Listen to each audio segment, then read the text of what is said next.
Nah, ketika bom Bali itu terjadi, saya ingat betul tanggal 12 Oktober tahun 2002, ya malam-malam saya sudah mendapat berita kira-kira jam 1 malam ada peledakan begitu besar di Pedis Club dan Sari Club di Jalan Legian, Bali, dan korban diduga ratusan orang pada waktu itu. Maka ya saya bergegas pagi-pagi sekali, itu kira-kira jam 5 dari sini berangkat ke Bali dan sampai di bandara Ngurah Rai dan Pasar. Saya dijemput oleh banyak tentara dan polisi dan saya tanyakan bagaimana situasi keamanan. Mereka bilang bandara aman. Siapa bilang aman? Saya bawa senjata ini di kaki saya. Dan bawa beberapa magazin dan bawa beberapa belas peluru. Itu semua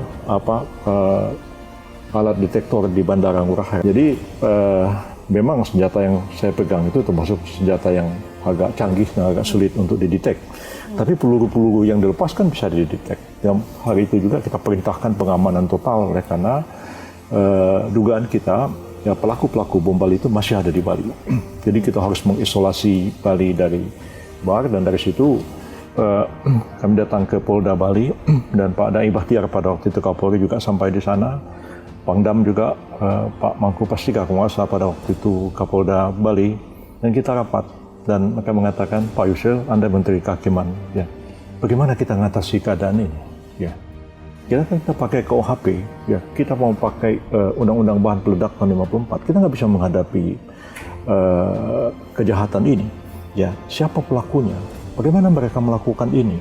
Itu hanya mungkin kalau kita bisa melakukan penyadapan, pembicaraan telepon dan lain-lain. Sementara menyadap itu adalah kejahatan. Jadi kan sulit sekali. Jadi saya mengatakan begini, baiklah saya ambil alih masalah ini. Pokoknya apa yang mungkin kita lakukan sekarang. Tapi legalitas untuk menghadapi terorisme itu tanggung jawab saya. Setelah itulah kita pulang ke Jakarta dan hanya dalam waktu 5 hari saya mempersiapkan Perpu terorisme.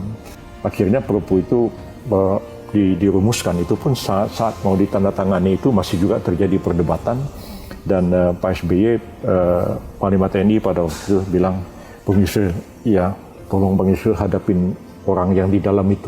Ya. Siapa? Yakinkan beliau bahwa ini sudah benar. Ya. Siapa orang itu? AM Hendro Priyono. Oh. Iya. Jadi karena memang beliau menghendaki supaya yang menangani terorisme itu adalah intelijen dan TNI dan kita menolak itu. Ya, saya belajar banyak tentang Guantanamo dan lain-lainnya. Kalau lah misalnya terorisme diserahkan kepada intelijen dan kepada tentara, ya saya nggak bisa membayangkan seperti apa jadinya tindakan menghadapi terorisme ini. Dan ya saya mencoba menjelaskan ke Pak Hendro Priyono di satu ruangan di istana yang pada akhirnya beliau ketawa dengan saya mengatakan ya Yusril adik saya begitulah, jadi baik begitu akhirnya bisa menerima masa itu terselesaikan. Saya bilang kita nggak punya banyak waktu menghadapinya. Jadi saya tanya pada waktu itu Pak SBY, kenapa Bapak atau Pak Widodo AS tidak mau menghadapi itu? Akhirnya malam itu juga saya menghadap ke Bu Mega dan Bu Mega tanda tangani dan dengan cara itulah ya besoknya itu semua tentara, semua polisi menggunakan Perpu ini.